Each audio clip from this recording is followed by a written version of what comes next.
Hoa Karen tried to claim my ranch as community land, so I built electrified fences.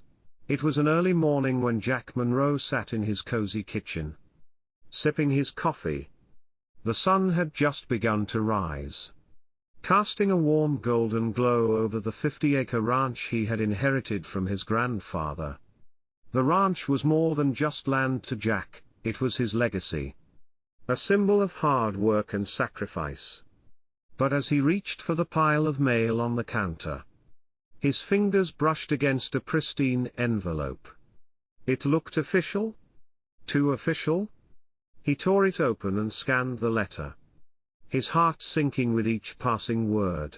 The letter informed him that, effective immediately, his entire ranch was being designated as community land by the Neighborhood's Homeowners Association, HOA. Jack blinked, rereading the words in disbelief. The land that he had poured years of hard work into, the same land his grandfather had broken his back to make a living from, was now being claimed by a group of people he had never even considered. But it didn't end there. The HOA demanded that all fences, barriers, and private property signage be removed. In accordance with their guidelines, Jack's grip on the letter tightened, a boiling rage bubbling up from deep within. He slammed the letter down onto the table, his coffee sloshing out of the mug. "This can't be real," he muttered, staring at the words in disbelief. His mind raced. The idea of someone, anyone, taking his land was unthinkable. His chest tightened as the reality of what was happening sank in. They were trying to steal his land, and he wasn't going to let that happen without a fight. An hour later, Jack stood at the front gate of his property, his eyes scanning the horizon. His mind raced, but he was determined not to back down.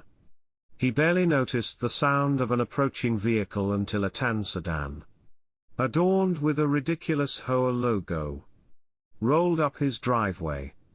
The car came to a stop, and out stepped Margaret Dawson, the self-assured HOA president, her round figure squeezed into a blazer that was far too tight for comfort. Behind her, two other board members, equally smug and overdressed, hovered like vultures, waiting for Jack to comply. Margaret adjusted her clipboard, strolling up to Jack with a fake smile plastered across her face. "Mr. Monroe?" she began, her voice dripping with sweetness. "We sent you the notice regarding the community land designation. We'd like to discuss the next steps." Jack crossed his arms and stared her down, his eyes cold.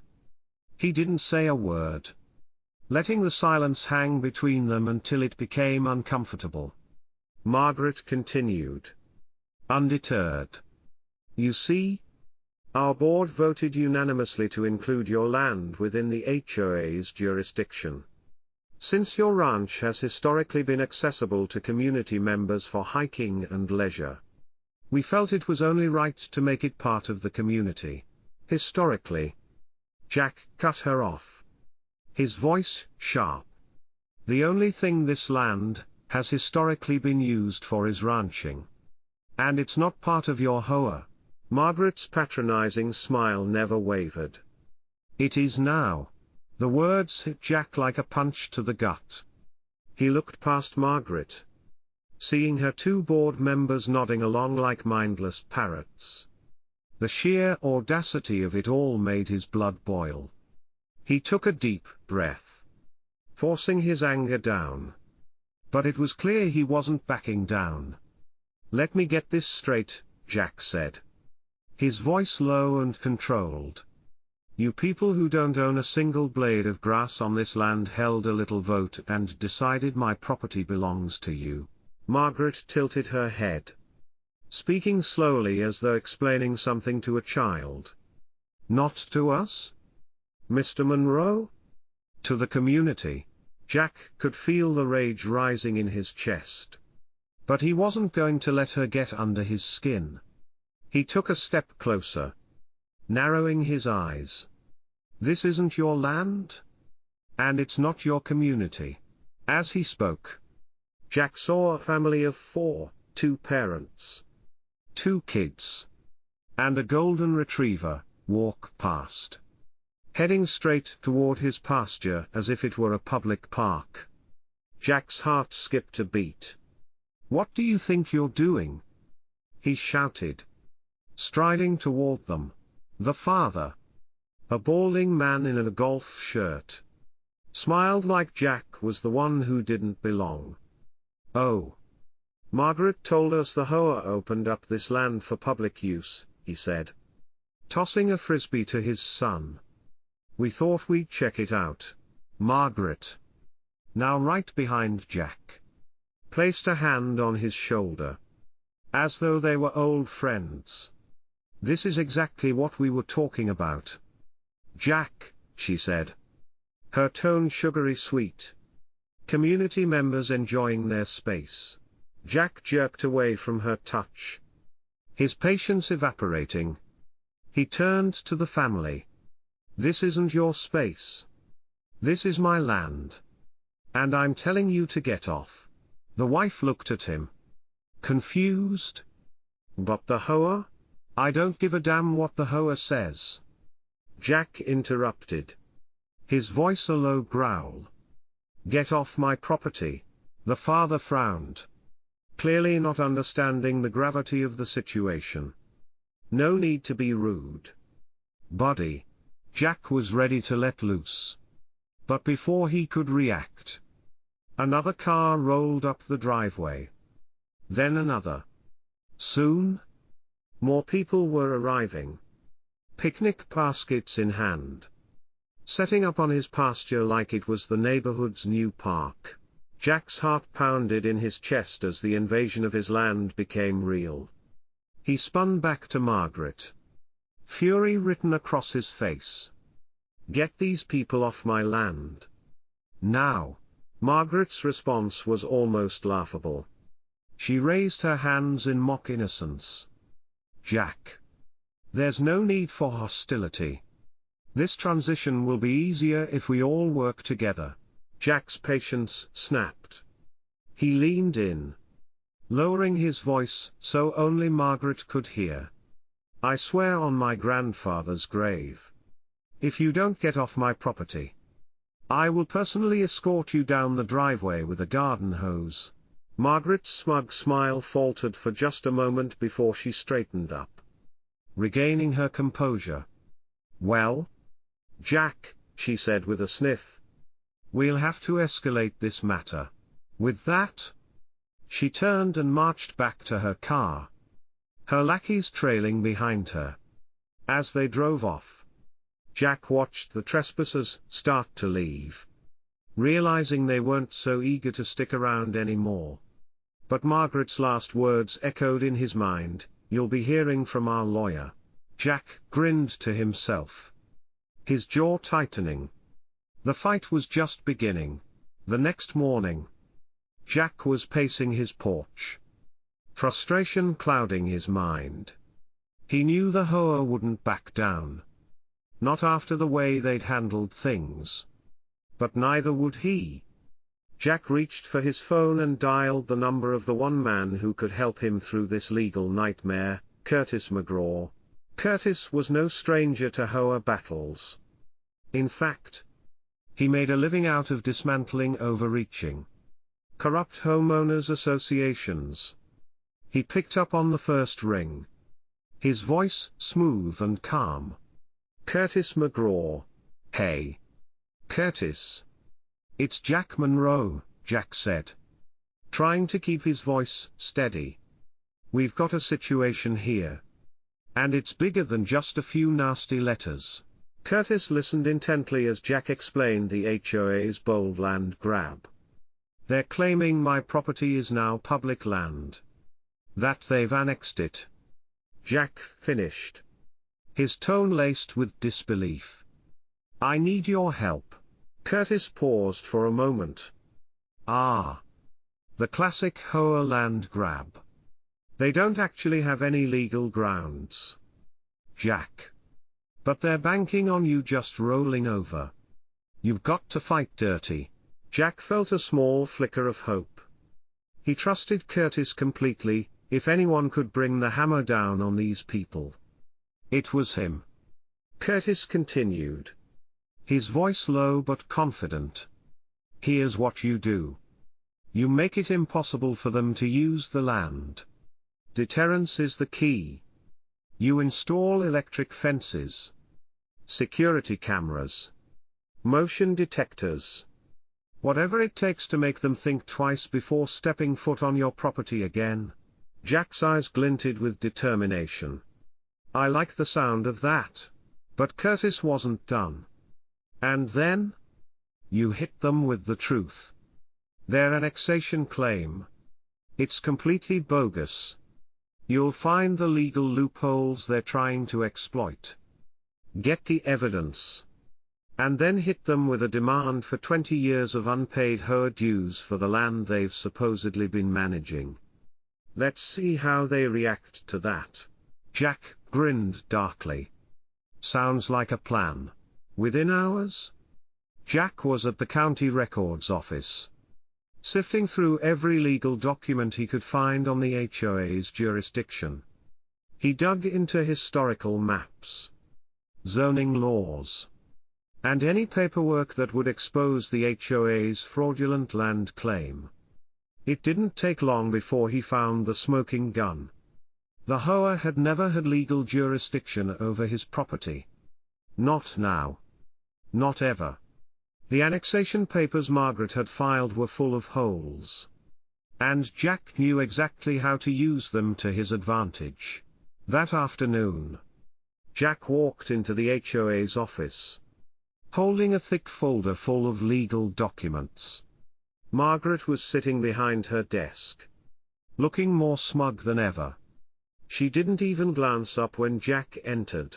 Jack, she said in that syrupy tone, flipping through her papers. I assume you're here to discuss compliance with the new regulations. Without saying a word, Jack slammed the folder onto her desk. The sound made Margaret jump, and she finally looked up, her face falling as she saw the pile of paperwork in front of her. Jack leaned in. Actually, Margaret, I'm here to give you a bill. She furrowed her brow, confused.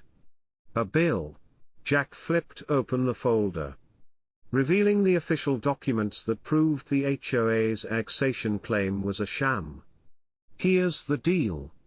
Your HOA never had any jurisdiction over my land. I've just confirmed it with county records. And since you're now claiming it as part of your association, you owe me 20 years' worth of unpaid HOA dues for land you've supposedly been managing. That's $200,000. Margaret. Her face drained of color, her smugness replaced by pale shock. This is absurd. No. Jack corrected her, leaning back in his chair. What's absurd is you thinking you could steal my land without any repercussions. Margaret's hands trembled slightly as she flipped through the documents, clearly struggling to find a way to argue. The board will never agree to this, she muttered, her voice barely above a whisper. Then I suggest you find a way to make them, Jack said coldly. And one more thing, Margaret, until this is resolved, I'll be making a few modifications to my property. With that, Jack stood up, grabbed his folder, and walked out, leaving Margaret sitting in stunned silence. As he exited, a sense of satisfaction washed over him. This fight wasn't just about land, it was about making sure people like Margaret Dawson understood one simple truth: no one, not even a corrupt HOA, could steal what was rightfully his. It didn't take long for the HOA to escalate things further. A few days after Jack had installed the electric fences and security systems, Word spread like wildfire through the neighborhood. The HOA, feeling the pressure, decided to hold a community picnic right on Jack's land. As if to assert their authority and prove they could take control, they sent out flyers to every resident, inviting them to come and enjoy the newly designated community space. Jack couldn't believe it, his land turned into a public park without his consent. But he wasn't about to let this go unchallenged. On the day of the picnic, Jack watched from his front porch, a cold beer in hand. As the first wave of families arrived, people strolled onto his property as though they had every right to be there, setting up folding chairs, grills, and picnic tables in the middle of his pasture. Children ran through the grass, chasing each other, and a few joggers zipped past, oblivious to the electric fences Jack had so carefully set up. Jack leaned back in his chair, his eyes never leaving the scene. It was only a matter of time before the inevitable happened. Sure enough, within an hour, chaos broke out. A jogger, headphones in and completely unaware, ran straight into the electric fence. There was a loud crackle, followed by a yelp and a stumbling fall backward. Jack's lips curled into a grin, as he watched the jogger quickly scramble to his feet, rubbing his arm as if he'd been struck by lightning. The crowd gasped, but some of them didn't seem to get the message. A group of kids kicked a soccer ball toward the fence. One of them, eager to retrieve the ball, charged forward without thinking. The moment his hand touched the electrified wire, his body jerked, and he shot back with a scream, his arms flailing as he retreated in terror. Parents rushed over to check on him, but the damage had already been done. Panic was starting to spread. The scene was turning into a mess. Another group of kids, this time with a golden retriever in tow, attempted to run toward the newly set up volleyball net. The dog darted forward, dragging the leash behind it, right into the electric wire. The poor dog yelped and shook its head furiously, causing its owners to frantically pull the leash back, while the dog darted around in circles, still feeling the shock.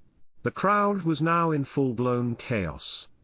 Some screamed, some laughed nervously, and others just stood frozen, unsure of what to do. Jack could barely contain his amusement. This was his land, and he was making damn sure they knew it. It wasn't a community park. It was his private property. And if the HOA thought they could waltz in and take control, they had another thing coming. It didn't take long for Margaret Dawson to storm through the crowd, her face red with fury. She shoved people out of her way, a look of pure rage in her eyes. "This is illegal," she shouted, glaring at Jack from across the pasture. Jack, leaning casually against the fence with his arms crossed, didn't flinch. "No, Margaret. What's illegal is you trying to steal my land." He raised a finger toward the now frantic group of people trying to round up their kids and pets. "You wanted a community space? Well, here it is, just with a little extra deterrence." Margaret marched toward him, her heels digging into the ground. "You can't do this," she shrieked, her voice wavering with frustration. "This is dangerous. You're putting people at risk." Jack raised an eyebrow. "Well, maybe next time your community will think twice before trespassing on private property." Margaret opened her mouth to shout back, but before she could speak, one of the board members, who had been standing by the sidelines, pulled her aside. "Margaret," he hissed, "this is getting out of hand. We're losing control of this situation. Jack stood silently, watching as the HOA members tried to manage the chaos they had started. In the distance, a child was still rubbing his backside, while another parent was comforting the jogger who had gotten zapped earlier. But Jack didn't feel sorry for any of them. They had come onto his land, and now they were learning the hard way that there were consequences. Margaret finally turned back to Jack, her face a mixture of fury and defeat. "You're a menace," she spat. But Jack only chuckled darkly. "No, Margaret," he said, voice steady and calm. "I'm a landowner. Something you clearly don't understand. The HOA's attempt to take his property, to make it their own, was falling apart before their eyes. And Jack was loving every minute of it. The fight was far from over. But this was his victory. And he wasn't about to let them forget it." The following morning, Jack woke up to find the cease and desist letter from the HOA waiting for him. He opened it with a sense of grim satisfaction. The letter demanded that he remove the electric fences immediately and cease all unauthorized modifications to his property, threatening legal action if he didn't comply. As he read through the legal jargon, Jack could practically hear Margaret's smug voice in his head. She thought she could bully him into submission. But she had no idea who she was dealing with. Jack sat down at his kitchen table, his fingers drumming thoughtfully on the wood. He wasn't about to back down. If the HOA wanted to make a move, they needed to pay for it. He grabbed a pen and started drafting a letter of his own, one that would turn the tables on Margaret and her cronies. A few hours later, Jack delivered his response. The letter was concise but pointed. He demanded that the HOA pay for all of the upkeep and maintenance of the land they had tried to claim as part of their community. That meant the cost of the electric fences, the security system, the liability insurance, and back taxes for the years they had illegally tried to manage his property. When Jack tallied it all up, the HOA owed him a staggering sum, a sum that would cripple them financially if they ever intended to pay. He wasn't done yet. In the letter, Jack also made it clear that if they continued to pursue the land as community property, they would be responsible for its upkeep, every last cent. "You wanted it, Margaret," Jack wrote. "Now you're going to pay for it.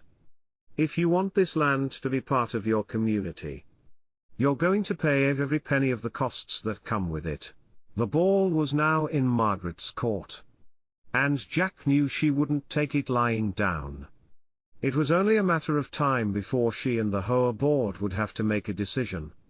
He leaned back in his chair, feeling a sense of satisfaction at the thought of putting the HOA in a position where they'd be the ones scrambling for answers. The very next day, Jack's phone rang. It was Curtis, his lawyer, with a gleam of amusement in his voice. "Jack, you won't believe this, but I just heard through the grapevine that the HOA is in full-blown panic mode. They're trying to figure out how to deal with the financial mess you've dropped on their laps." Jack grinned, feeling a rush of triumph. Good. Let them sweat it out. By the time the sun set, word had spread quickly through the neighborhood. Homeowners who had been whispering about the rising HOA fees for weeks were now fully aware of the true cost of Margaret's overreach. Residents were furious. They had no idea the HOA was planning to impose exorbitant costs on them, all because of one woman's power-hungry decision to annex Jack's land. The HOA, unable to ignore the mounting pressure, called an emergency meeting.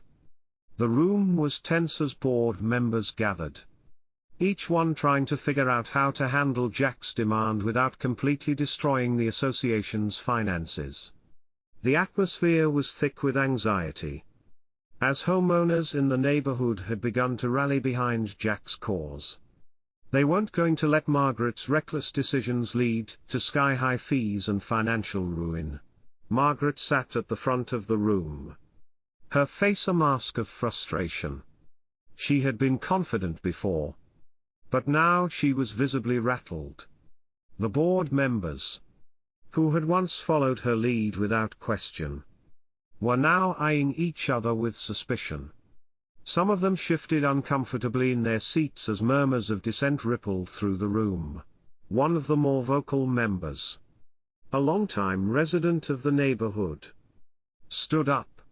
"Margaret, this has gone too far," he said, his voice steady but filled with anger. "You've put all of us at risk. And now we're on the hook for thousands of dollars in fees we didn't ask for. You can't just take someone's land and expect everyone to pay for it." Margaret opened her mouth to respond, but another voice interrupted her. A woman who had always been one of Margaret's biggest supporters stood up and shook her head. "You told us Monroe's land was part of the community. You lied to us? And now we're facing the consequences. We're going to be paying for this mess for years to come." The room fell silent.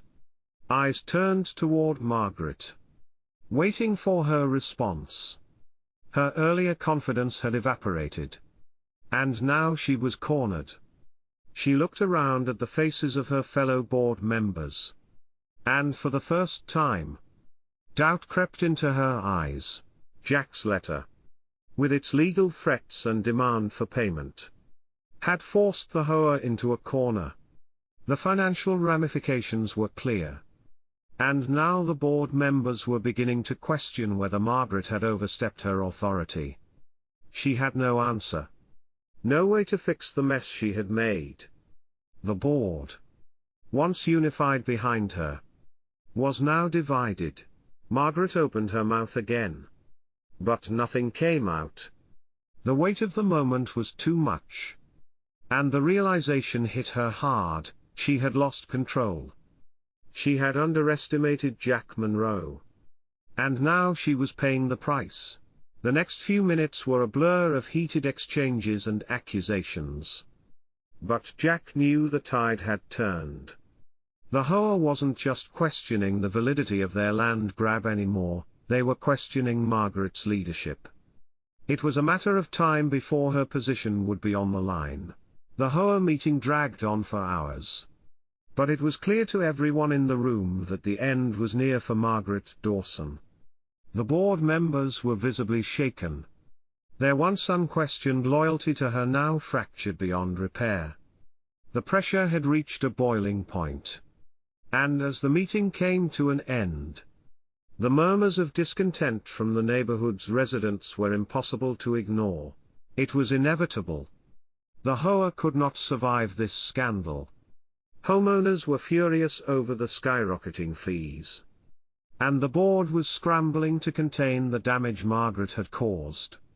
She had lost all support, and the overwhelming sentiment in the room was that she needed to be removed from power, fast. A few days later, Jack received a call from Derek, one of the younger HOA board members who had been notably absent from the earlier chaos. Derek's voice was hesitant but respectful. "Jack, we need to talk," he said. "The board's had some discussions. And, well, with Margaret gone, we need a new president. We were hoping you'd consider stepping up." Jack raised an eyebrow. "Let me guess. You want me to clean up the mess Margaret left behind?" Derek hesitated before responding. "Well, yeah. But you've been the only one who's stood up to her. The homeowners are behind you. They trust you. And? Well, we need someone strong. Someone who can get things back on track." Jack exhaled slowly, letting the silence hang for a moment. The idea of taking over as HOA president didn't sit well with him, not in the slightest. He knew how corrupt and overbearing these associations could become. The thought of taking on such a position made his stomach churn. But then, a thought crossed his mind. What if he didn't just fix things? What if he eliminated the problem altogether? He put the phone on speaker and leaned back in his chair, thinking it over. Derek. I'll tell you what, Jack said. His voice calm and steady. I'm willing to help. But I'm not taking over. Instead, I'm going to do something that'll fix this mess once and for all. I'm going to dissolve the HOA. There was a long pause before Derek responded. His voice filled with confusion. Dissolve it? You mean? Yes. Derek. I'm going to dismantle the whole damn thing. Jack replied. No more fees. No more rules. Just homeowners managing their own property. Like it should have been from the start. Derek was silent for a moment, clearly processing the idea. Then, he spoke up. A tone of reluctant respect in his voice. If you can pull this off, Jack, that would change everything. The neighborhood could finally be free of all this nonsense. Jack smiled. The thought of seeing the HOA destroyed bringing a sense of satisfaction. I'll make sure it happens. No more power trips. Just real people living their lives. A few weeks later, at the next HOA meeting, Jack stood before the remaining board members. His arms crossed and a determined look on his face. He made his intentions clear. He motioned to the homeowners gathered around the room, their eyes on him, waiting for his words. We've all seen what happens when one person tries to take control of the entire neighborhood. It causes chaos. It divides us. And it makes us forget what's important, our own homes, our own families. The HOA has become a symbol of overreach. And it's time to end that. With the support of the residents and a few key board members, Jack led the charge to officially dissolve the HOA.